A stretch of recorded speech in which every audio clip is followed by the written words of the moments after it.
Thank you very much. I felt that as Father's Day is approaching, it's important that we take time to reflect on how annoying children can be. This is an essay from my book entitled, "Welcome to Plain Pasta, Can I Take Your Order?" Feeding children is the worst. Not the starving ones in distant lands, they'd at least be appreciative.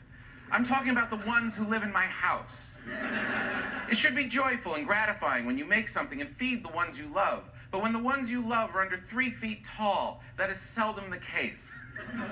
Feeding your own children is more nerve-wracking than cooking for a cranky New York Times food critic who just had his car towed. My kids don't like anything. They eyeball their plates like an agent on CSI looking for DNA. They see a speck of pepper and they completely shut down. What's that green thing? Why is this different? Mom doesn't make it like this. I'd like to see the chef. Oh, you are the chef? Well, you're fired. I honestly don't get it. When I was a kid, I was a garbage can. I ate stuff the dog passed up.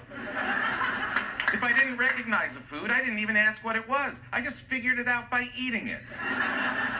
Liking it was beside the point. I hated Brussels sprouts, but that didn't stop me from eating them. I crammed them into my mouth, washed them down with some milk, and moved on. I was just happy that someone was giving me food. Maybe that's why at 8 years old, I was the same size I am today.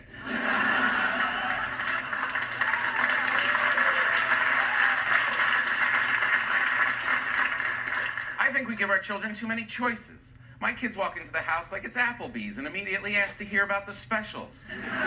If they don't like the answer, they let me know about it. And if they hear that their sister does like it, they immediately don't. I tried for years to make them happy. Maybe they'll like this, maybe they'll like that, but nothing worked. When I failed to come up with anything, I thought, maybe if we just don't feed them, they'll get so hungry they'll have to eat what we give them. And this could have worked, but my wife doesn't like starving our own children as much as I do. After all these years, I gave up. I'm done trying. From now on, all they get is plain pasta.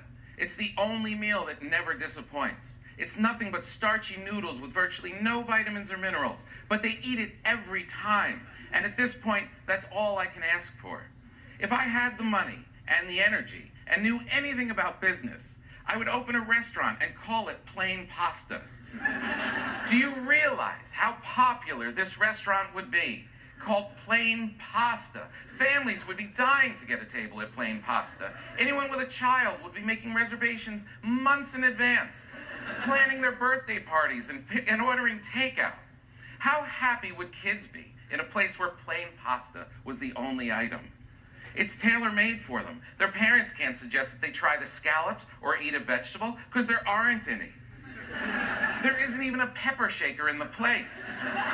The parents would be ecstatic too because they won't have to worry about what to feed them. They could skip ordering altogether. Walk in, sit down, and whammo. A big bowl of plain pasta is slammed down before them like it's feeding time at the zoo. And by the way, this is not to be confused with my other popular restaurant, Chicken Fingers.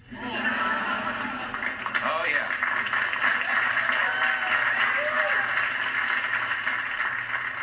That place is a little more down and dirty. There are no utensils at Chicken Fingers. There aren't even napkins. You pick up your chicken fingers out of a metal bucket, dunk them into one of our 12 dipping sauces, and wipe your hands off on your jeans.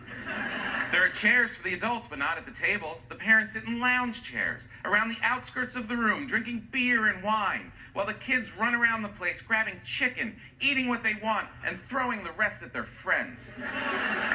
Oh, what sweet irony it would be if I were to become a millionaire from these 2 restaurants. For years, my kids don't eat a thing I make, and suddenly, here I am, feeding the children of the world.